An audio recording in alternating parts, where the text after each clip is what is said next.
और बात उत्तराखंड की भी कर लेते हैं। मंगलवार से विधानसभा की शीतकालीन सत्र होना है और इसके लिए सभी तैयारियां पूरी कर ली गई हैं। वहीं आज स्पीकर ने कार मंत्रणा की मीटिंग भी बुलाई है। दलीय नेताओं के साथ ये मीटिंग होगी। वहीं कांग्रेस ने शाम 4 बजे विधानमंडल दल की मीटिंग बुलाई है, जिसमें सत्र की रणनीति पर मंथन होगा। वहीं दूसरी ओर शाम 6:30 बजे बीजेपी विधायकों की मीटिंग होगी। सीएम आवास में विधायक दल की एक अहम मीटिंग होनी है। सीएम पुष्कर सिंह धामी भी इस बैठक में मौजूद रहेंगे और इससे पहले रविवार को विधानसभा सेशन के मद्देनजर स्पीकर ऋतु खंडूरी ने राज्य के मुख्य सचिव, डीजीपी सचिव समेत ही अधिकारियों के साथ सुरक्षा संबंधित मीटिंग भी ली।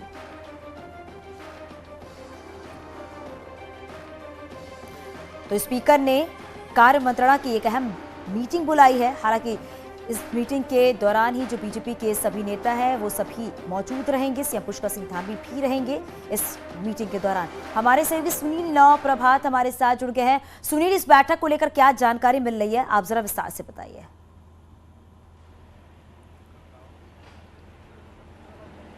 देखिए चांदनी, कल से विधानसभा का जो शीतकालीन सेशन है उसकी शुरुआत होगी। उससे पहले स्पीकर ऋतु खंडूरी ने आज 11:30 बजे से विधानसभा में कार्यमंत्रणा समिति की मीटिंग बुलाई है और ठीक 12:30 बजे से जो सर्वदलीय नेता हैं उनकी मीटिंग स्पीकर ने कॉल की है।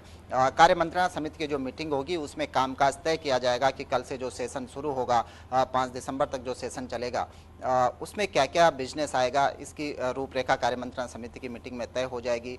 अगले 1 या 2 दिन क्या कुछ विधानसभा सेशन के पटल पर रखा जाएगा, वो कार्यक्रम तय होंगे। इसके साथ साथ सर्वदलीय नेताओं की जो मीटिंग है, स्पीकर की कोशिश होगी कि वो सभी दलों के नेताओं के समक्ष अपनी बात रखे और उनसे ये अपील करे कि जो सेशन है, जो महत्वपूर्ण कार्रवाई होती है सेशन की, वो शांतिपूर्वक चलती रहे। सत्ता पक्ष अपनी बात रखे, विपक्ष भी अपनी बात रखे, लेकिन कोई हो हंगामा न हो, सदन की जो कार्रवाई है उसमें अनावश्यक व्यवधान न हो। तो 12:30 बजे ये मीटिंग बुलाई गई है। इसके बाद जो बीजेपी और कांग्रेस हैं उन्होंने भी अपने अपने विधानमंडल दल की मीटिंग बुलाई है। नेता प्रतिपक्ष यशपाल आर्य ने शाम 4 बजे जो कांग्रेस के विधायक हैं अपने आवास पर उनकी मीटिंग बुलाई है, जिसमें रणनीति बनाएगा विपक्ष कि सरकार को किस तरह से वो सदन में घेरे, क्या क्या वो मुद्दे होंगे जो विपक्ष इस शीतकालीन सेशन में जो एक महत्वपूर्ण समय होता है उसमें सदन के पटल पर रखेगा। और इसके साथ ही मुख्यमंत्री पुष्कर सिंह धामी ने भी अपने विधानमंडल दल की मीटिंग बुलाई है शाम 6:30 बजे के आसपास सीएम आवास में। तो आज का दिन बेहद महत्वपूर्ण रहने वाला है, खासकर कल से शीतकालीन सेशन शुरू होना है।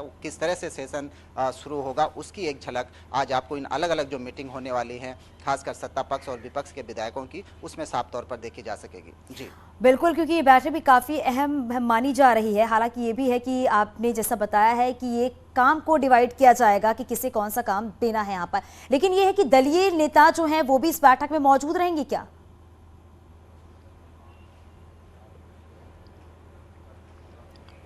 बिल्कुल चांदनी, सभी दलों के नेता इसमें मौजूद रहेंगे। कांग्रेस, बीजेपी, इसके अलावा जो निर्दलीय हैं, बसपा के भी 2 विधायक हैं, उनसे भी अपील की जाएगी कि वो इस मीटिंग में आए, क्योंकि ये सर्वदलीय नेताओं की मीटिंग है और इसमें आगे जो सदन है वो शांतिपूर्वक चल सके। क्योंकि आमतौर पर देखा जाता है कि सदन इतनी महत्वपूर्ण कार्रवाई होती है, हजारों लाखों रुपए एक दिन की कार्रवाई पर खर्चा आता है, लेकिन जब सदन में हंगामा होता है तो पूरी जो कार्रवाई होती है, जो जन समस्याएं जो सदन में सॉल्व होनी थी, वो हंगामे की भेंट चढ़ जाती है। तो स्पीकर की एक अपील सभी दलों के नेताओं से होगी कि जो सदन की कार्रवाई है बिल्कुल सुनील, और इस बैठक में क्या अहम बातें हुई हैं वो भी हम अपने दर्शकों को अपडेट करेंगे। बहुत शुक्रिया इस पूरी जानकारी के लिए। उत्तराखंड विधानसभा में 228 अलग अलग पदों पर हुए अपॉइंटमेंट्स को जांच कमेटी की रिपोर्ट के आधार पर रद्द करने के मामले में कांग्रेस ने सरकार की मंशा पर सवाल उठाए हैं। कांग्रेस प्रदेश अध्यक्ष करण महरा ने दावा किया है कि विधानसभा चुनाव से ठीक पहले सीएम पुष्कर सिंह धामी ने नियुक्ति की फाइल पर अनुमति दी थी। महरा ने कहा है कि जांच कमेटी ने विधानसभा में आज तक हुई सभी नियुक्तियों को गलत बताया है, तो एक्शन सभी पर होना चाहिए। इस मामले में विधानसभा अध्यक्ष ऋतु खंडूरी, पूर्व अध्यक्ष प्रेमचंद अग्रवाल और सीएम धामी को अपनी स्थिति साफ करनी चाहिए। कुछ सालों के ही नियुक्त लोगों के खिलाफ कार्रवाई की है, जबकि कोटिया की रिपोर्ट में स्पष्ट है कि जिस दिन से राज्य बना है उसके बाद से सारी जो नियुक्तियां हैं वो अवैध हैं या वो सही नहीं है। ये 2 पक्ष ऐसे हैं जिसमें विधानसभा की वर्तमान अध्यक्ष को और पूर्व अध्यक्ष प्रेमचंद अग्रवाल जी को और मुख्यमंत्री को अपना पक्ष रखना चाहिए। उत्तराखंड की ग्रीष्मकालीन राजधानी गैरसैंण में कामकाज चलाने के लिए नई नियुक्तियों को मंजूरी दे दी गई थी। इन नियुक्तियों में भाई भतीजावाद का आरोप लगा और जिसके बाद पूर्व नौकरशाह डीके कोटिया की अध्यक्षता में एक जांच कमेटी भी बनाई गई। उस जांच कमेटी की रिपोर्ट के आधार पर सरकार ने 2014 के बाद विधानसभा में रखे गए सभी कर्मचारियों को बर्खास्त कर दिया था।